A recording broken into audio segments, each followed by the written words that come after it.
मैं हिमांशु मिश्रा आज अपने इस वीडियो में डायरेक्ट और इनडायरेक्ट स्पीच के बारे में अच्छे से हम लोग समझेंगे।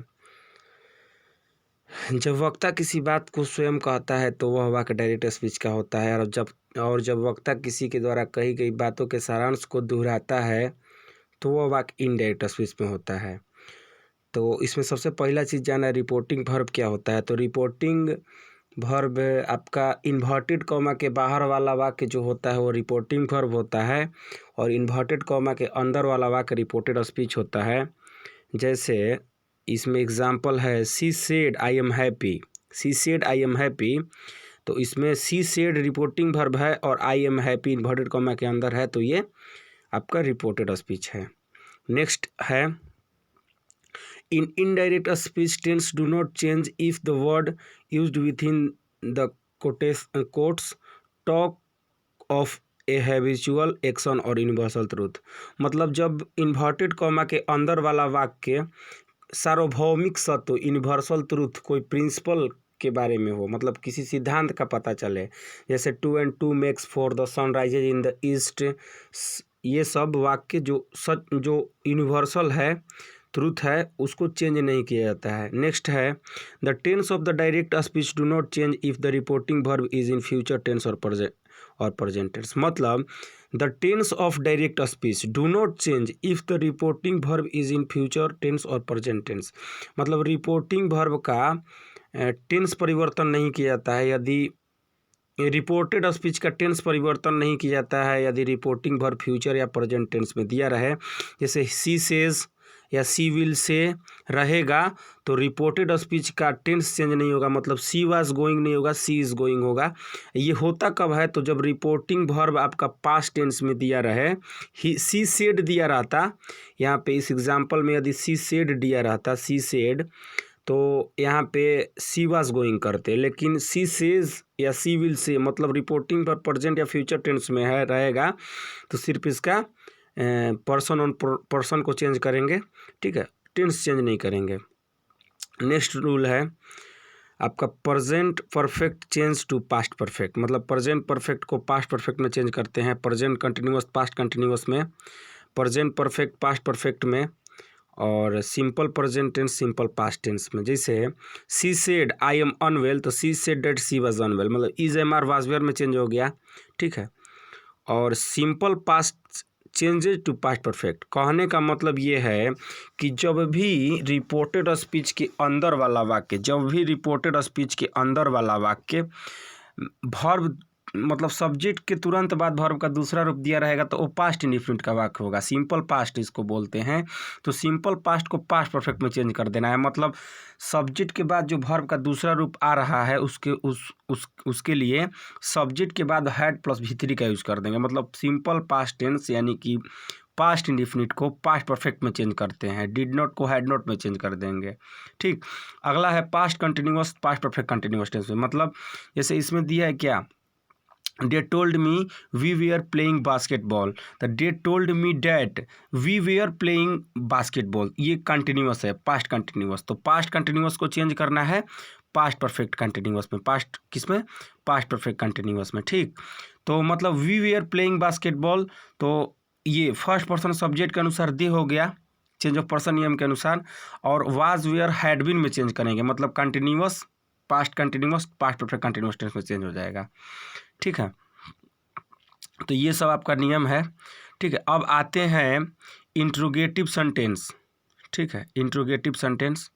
तो इंट्रोगेटिव सेंटेंस का नियम है कि रिपोर्टिंग वर्ब सेड को आस्क्ड में चेंज किया जाता है, कॉमा इन्वर्टेड कॉमा की जगह इफ या वेदर का यूज़ किया जाता है जब एक्सुलरी वर्ब हेल्पिंग वर्ब से स्टार्ट हो। जैसे she said will you come for the party, she asked whether, ठीक है, वेदर या इफ़ का यूज़ करेंगे यहाँ पे, और यहाँ पे अंदर वाले इंट्रोगेटिव वाक्य को असर्टिव में चेंज कर लेना है, ठीक। ये आपका नियम है।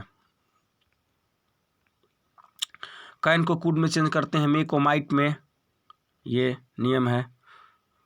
और could might should would not change.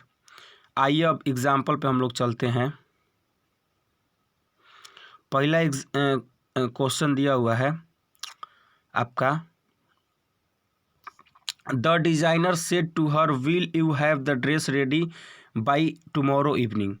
तो ये आपका वाक्य जो दिया है, सबसे पहले हम लोग रिपोर्टेड स्पीच को देखेंगे। तो रिपोर्टेड स्पीच में ये देखने के लिए यहाँ पे है, रिपोर्टेड स्पीच का वाक्य आपका है इंट्रोगेटिव। तो रिपोर्टिंग वर्ब सेड को आस्क्ड में चेंज करेंगे। तो चारों ऑप्शन में, मतलब ऑप्शन पहला, ऑप्शन दूसरा, ऑप्शन तीसरा और चौथा में आस्क्ड दिया हुआ है। आस्क के बाद हर का यूज करेंगे। और इफ़ या वेदर का यूज इसलिए करेंगे कि हेल्पिंग वर्ब से स्टार्ट हो रहा है। विल आपका हेल्पिंग वर्ब है, तो इफ़ या वेदर का यूज हमने किया, ठीक है। लेकिन किया जाता है, इंट्रोगेटिव का नियम है कि जब इन हेल्पिंग वर्ब से स्टार्ट होगा इंट्रोगेटिव, एनोमेलस फाइनाइट वर्ब से स्टार्ट होता है, तो इफ़ या वेदर में चेंज करते हैं। लेकिन ऑप्शन दूसरा, ऑप्शन तीसरा और ऑप्शन चौथा में डैट का यूज कर रहा है, डैट का यूज किया गया है, तो ये गलत है।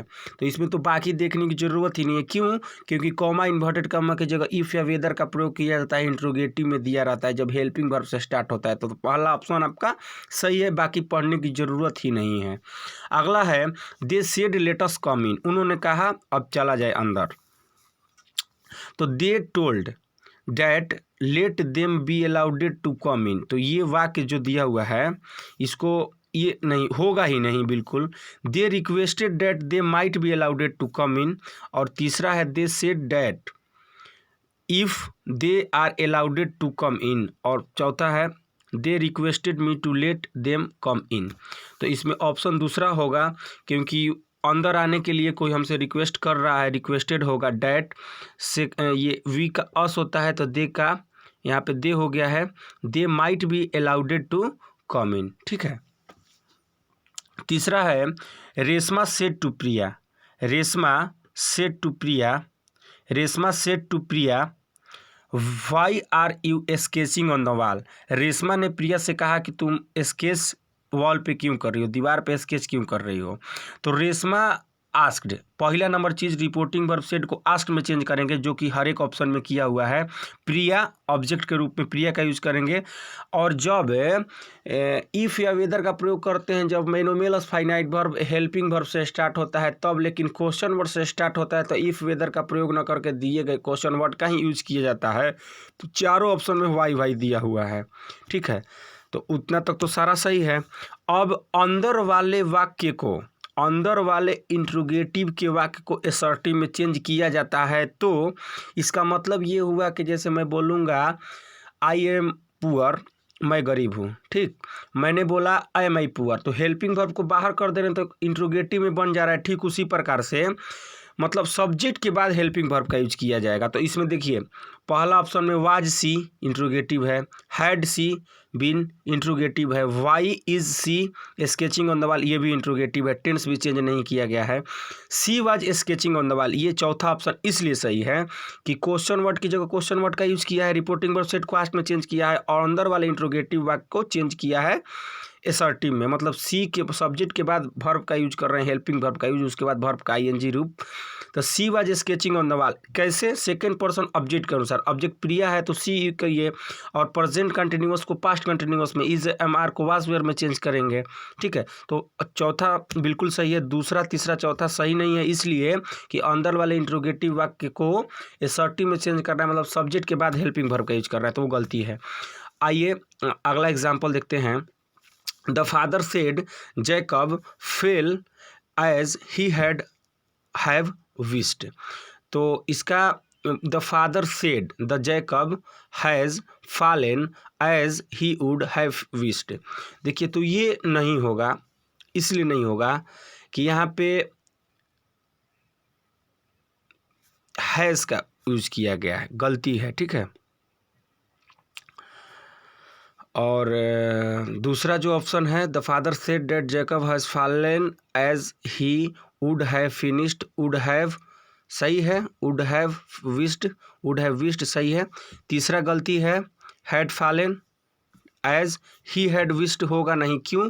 क्योंकि वुड हैव वहाँ पे आ रहा है तो यहाँ पे भी वुड हैव आना चाहिए, तो वुड हैव तो वहाँ पे है दूसरा ऑप्शन में, तीसरा ऑप्शन गलती है। और वुड हैव बीन इसमें लगा रहा है तो ये वॉइस नहीं है कि बीन का यूज़ करेंगे, ठीक ना, ये है नरेशन। तो दूसरा ऑप्शन आपका सही है। अब नेक्स्ट आपका एग्जाम्पल है पाँचवा, ठीक है। पाँचवा है आपका Arya said to Tara, Arya said to Tara, Arya ने तारा से कहा David will leave for his mother's place tomorrow. Arya told Tara that David will leave for his mother's place tomorrow. तो पहला नंबर चीज़ कि टुमारो को द नेक्स्ट डे में दिया नहीं है, तो ये ऐसे ही रॉन्ग हो गया, बाकी देखने की ज़रूरत ही नहीं है। नेक्स्ट है आपका Arya told Tara that David will leave for his mother's place the next day. तो टुमारो को तो नेक्स्ट डे में चेंज किया, ठीक है, लेकिन विल को वुड में चेंज नहीं किया है, तो ये गलती है। विल को वुड में चेंज किया जाता है चेंज ऑफ टेंस नियम के अनुसार जब रिपोर्टिंग वर्ब इन्वर्टेड कॉमा के बाहर वाला वाक्य पास्ट टेंस में दिया रह गया। तो आर्या सेड टू तारा, तो ये पास्ट टेंस ही है ना, तो ये रॉन्ग है आपका। तीसरा ऑप्शन क्या है, Arya told Tara that David would leave for his mother's place the next day, ये बिल्कुल सही है, विल को वुड में भी चेंज किया है, ठीक है, और his mother third person no change, the next day में चेंज किया। अब देख लेते हैं चौथा नहीं होगा, क्यों नहीं होगा, इन्फॉर्म कर रहा है, तो यहाँ पे इन्फॉर्म की बात नहीं हो रही है, चौथा ऑप्शन आपका रॉन्ग है। अब नेक्स्ट छठा एग्जाम्पल पे आते हैं। The professor said that nobody could solve the problem. तो प्रोफेसर सेड, ठीक है, nobody can solve the problem पहला होगा, इसलिए होगा कि पहले नो बडी को डैट के बाद प्रोफेसर सेड, सही है, रिपोर्टिंग वर्ब के बाद ऑब्जेक्ट नहीं दिया है, ऑब्जेक्ट रिपोर्टिंग वर्ब नहीं दिया, सेड को टोल्ड में नहीं चेंज करेंगे, सही है, कॉमा इन्वर्टेड कॉमा की जगह डैट का प्रयोग किया है। अब नो बडी कैन होगा तभी ना, कैन को कुड में चेंज कर रहा है, सॉल्व द प्रॉब्लम, तो nobody can solve the problem, ठीक है, ये पहला होगा। थैंक यू, आज के लिए इतना ही। अब नेक्स्ट वीडियो में आगे का हम लोग सॉल्व करेंगे। Thank you. ऐसे वीडियो को देखने के लिए कृपया मेरे चैनल को सब्सक्राइब करें। English with Himanshu Mishra.